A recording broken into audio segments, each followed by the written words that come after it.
Hello दोस्तों, स्वागत है आपका हमारे यूट्यूब चैनल टेक सॉल्यूशंस में।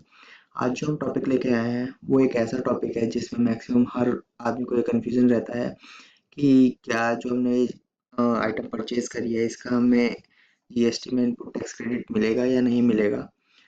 तो आज की वीडियो का हमारा मोटिव ये रहेगा कि जो भी इस तरह के डाउट्स हैं आपके वो हमेशा के लिए क्लियर हो जाए। तो चलिए आगे चलते हैं।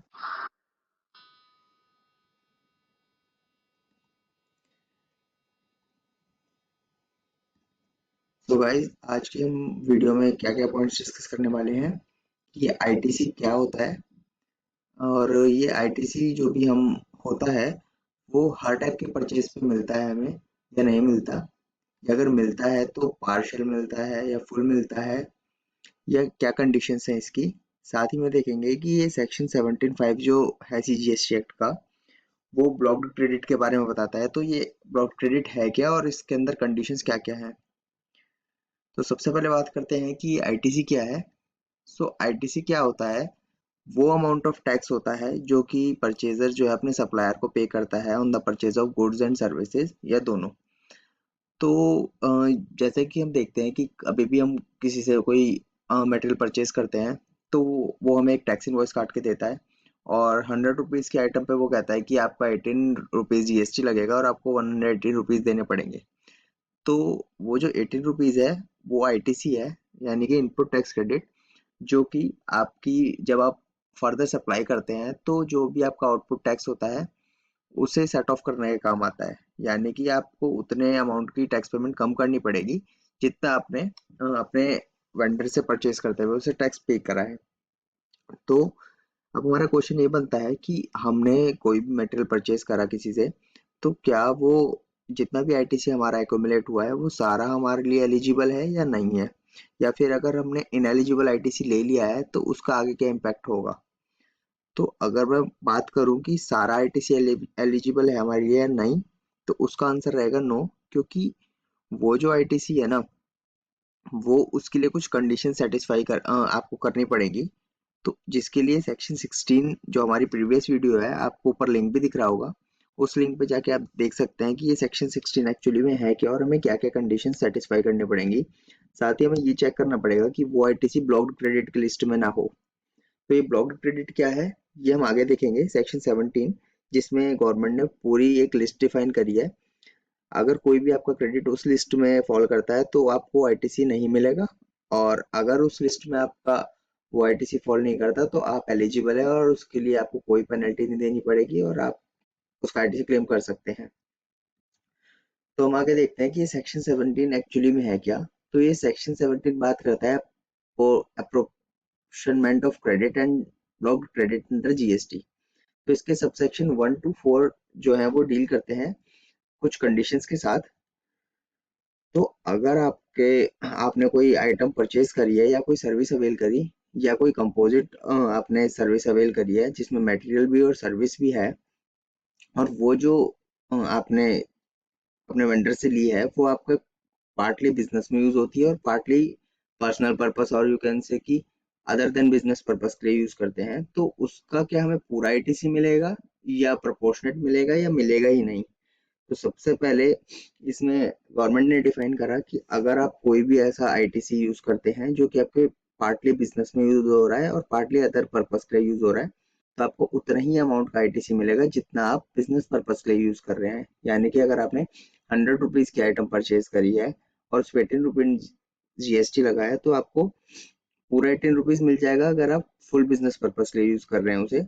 और अगर मान लीजिए 50% आप उसका यूज कर रहे हैं अदर देन बिजनेस पर्पस, यानी कि आपने कोई सपोज 2 पेंसिल परचेज करी है, उन पेंसिल में से एक तो आप यूज कर रहे हैं बिजनेस पर्पस के लिए और एक यूज कर रहे हैं आप पर्सनल पर्पस के लिए, यानी कि आप मान लीजिए वो आपका स्टेशनरी का बिजनेस है, और एक पेंसिल तो आपने दे दी अपना फर्दर सप्लाई के लिए और एक पेंसिल आप यूज कर रहे हैं अपने बिजनेस में ही पर्सनल यूज के लिए। तो उस केस में आपका एक पेंसिल का आपको आईटीसी मिलेगा और एक का नहीं मिलेगा। इसी के साथ है कि अगर आपने कोई ऐसा आईटीसी लिया है जिसका यूज करके आप कुछ टैक्सेबल सप्लाईज करते हैं, कुछ एग्जाम्प्ट सप्लाईज करते हैं और कुछ जीरो रेटेड सप्लाई करते हैं, तो आपको उन्हीं का आईटीसी मिलेगा जो जिन का यूज करके आप टैक्सेबल सप्लाई करते हैं और जीरो रेटेड सप्लाई करते हैं। यानी कि कभी भी आप अगर एग्जाम्प्ट सप्लाईज करते हैं और you can say nil rated supply करते हैं जिन पे tax rate of tax zero होता है, तो उन जितने भी सप्लाईज होता है उन पे आपको आईटीसी नहीं मिलता। तो बेसिकली जीरो रेट सप्लाई क्या है? जीरो रेटेड सप्लाई एक्चुअली में वो होती है जो कि हम एससीजेड यूनिट्स में अगर कुछ सप्लाई करते हैं तो उन सप्लाईज को जीएसटी में जीरो रेटेड सप्लाई कहा जाता है। और एग्जाम्प्ट सप्लाईज वो होती हैं जिनमें डिपार्टमेंट या गवर्नमेंट कुछ नोटिफिकेशन के थ्रू उन आइटम्स पे zero rate of tax apply करती है कि आपको इन आइटम में डील करते हुए कोई टैक्स पेमेंट नहीं करनी है। वो बेसिकली एग्जाम्प्ट सप्लाईज होती हैं और उन एग्जाम्प्ट सप्लाई का आपको आईटीसी नहीं मिलता।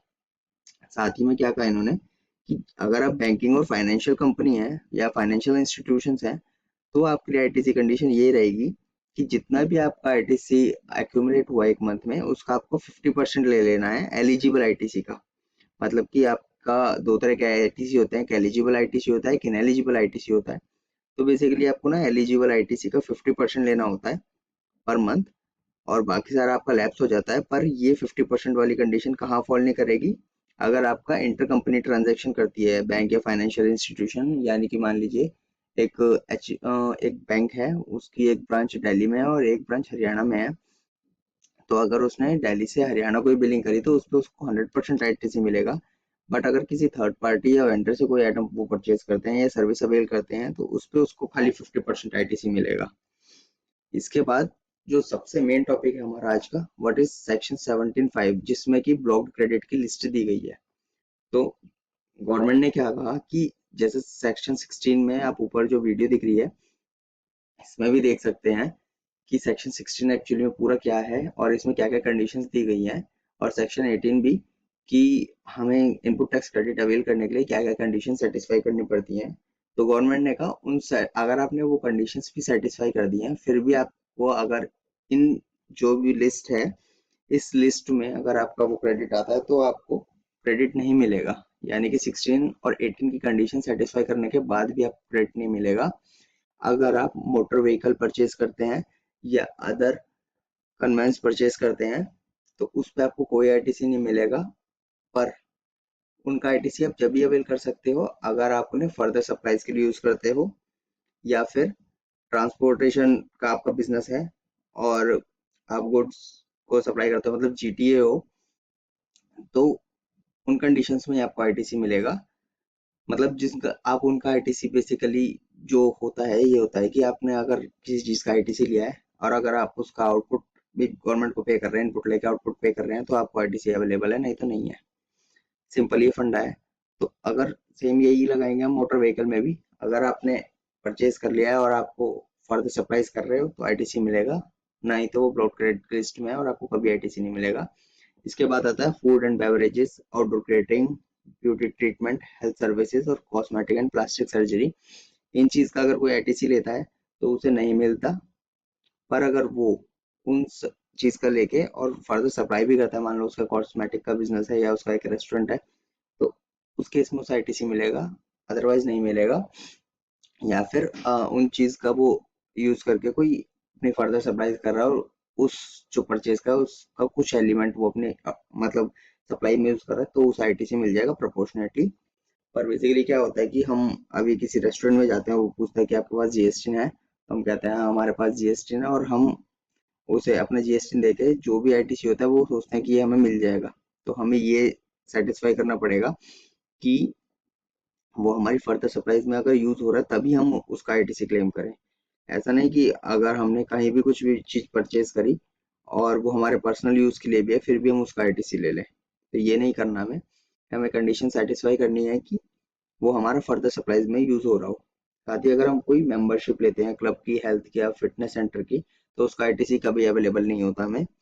या फिर हम रेंट अ कैब सर्विस की फैसिलिटी हम देते हैं, या life insurance, health insurance policies का बिजनेस है हमारा, तो उस केस में आपको आईटीसी नहीं मिलता। पर ये कंडीशन है कि अगर गवर्नमेंट ने कोई लॉ के तहत आपको ऑब्लिगेशन लगा दी है कि आपको ये सर्विस देनी ही है, मान लीजिए एम्प्लॉयर को गवर्नमेंट ने एक ऑब्लिगेशन लगा दी कि आपको सब एम्प्लॉयज को लाइफ इंश्योरेंस पॉलिसी देनी ही पड़ेगी, तो उस केस में कंपनी को उसका बेनिफिट मिल जाएगा।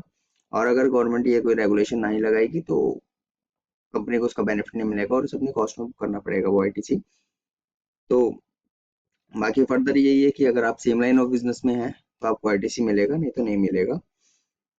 इसके बाद है कि वर्क कॉन्ट्रैक्ट सर्विस में, अगर वर्क कॉन्ट्रैक्ट सर्विस बेसिकली क्या होता है कि आपने कोई कंस्ट्रक्शन के लिए, मान लीजिए कोई घर बनाने के लिए या कोई भी इमूवेबल प्रॉपर्टी कंस्ट्रक्ट करने के लिए कोई सर्विस ली, जिसमें वो आपको गुड्स भी सप्लाई करता है और सर्विस भी सप्लाई करता है, तो उसे जीएसटी में वर्क कॉन्ट्रैक्ट सर्विस कहते हैं। इसका क्रेडिट आपको जब भी मिलेगा जब आप सेम लाइन ऑफ बिजनेस में हैं या फर्दर सप्लाई करते हैं।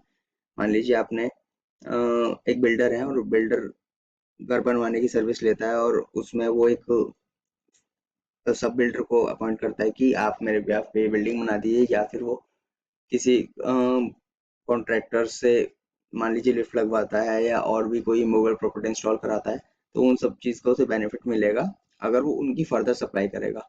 बट अगर वो लेके और अपने लिए ही बनवाता है तो उसको उसका कुछ बेनिफिट नहीं मिलेगा। साथ में कि गुड सर्विस अगर आपने परचेज करी है और टैक्स पे करा है सेक्शन 10 में, तो आपको आईटीसी नहीं मिलेगा। मतलब सेक्शन 10 बेसिकली बात करता है कंपोजिशन सप्लाई के बारे में। आपने देखा होगा कि जब आप कभी मिठाई वाले की दुकान पे जाते हैं तो वो आपको एक इनवॉइस काट के देता है जिसपे जीएसटी नंबर तो होता है उसका, पर उस पर टैक्स नहीं लगा होता। वो होते हैं और उस पर बिल ऑफ सप्लाई लिखा होता है।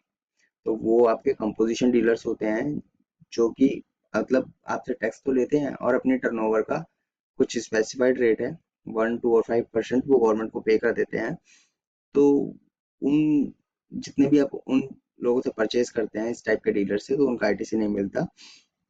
इसके बाद कोई भी गुड्स और सर्विसेज अगर आप नॉन टैक्सेबल पर्सन से लेते हैं, नॉन रेजिडेंट टैक्सेबल पर्सन यानी कि आप वो इंडिया से बाहर रहता है पर्सन और कभी कभार यहाँ आता है, तो उससे आप कुछ गुड्स परचेज करते हैं तो आपको आईटीसी नहीं मिलेगा। पर अगर आप गुड्स इंपोर्ट करते हैं तो आपको आईटीसी मिल जाएगा कस्टम ड्यूटी पे जो आईजीएसटी लगता है। इसके बाद अगर आप, जैसे हमने पहले भी बताया था कि पर्सनल कंजम्पशन के लिए अगर आप कोई गुड्स लेंगे तो उसका आईटीसी आपको कभी नहीं मिलेगा। मान लीजिए अभी आपका एक बिजनेस है स्टेशनरी का और आप अपना मोबाइल फोन लेने जाते हैं, तो मोबाइल फोन वाला पूछता है आपसे कि आपके पास जीएसटी नंबर है। आप उसे अपना जीएसटी नंबर देते हैं और उस पर सपोज 10,000 जीएसटी लगा हुआ है, तो आप सोचते हैं कि वो आप अपनी जीएसटी रिटर्न में क्लेम कर सकते हैं। पर अगर आपने ये 10,000 रुपये क्लेम करा तो फर्दर आपको क्या इम्प्लीकेशंस हो सकती हैं कि जब डिपार्टमेंट आपका असेसमेंट करेगा तो वो आपको 10,000 रुपये रिवर्स करना पड़ेगा। साथ ही में आपको 18% टैक्स भी देना, इंटरेस्ट भी देना पड़ेगा, क्योंकि आपने ब्लॉक क्रेडिट की जो आइटम थी उसका अपना आईटीसी लिया है और वो आपके लिए एलिजिबल था ही नहीं।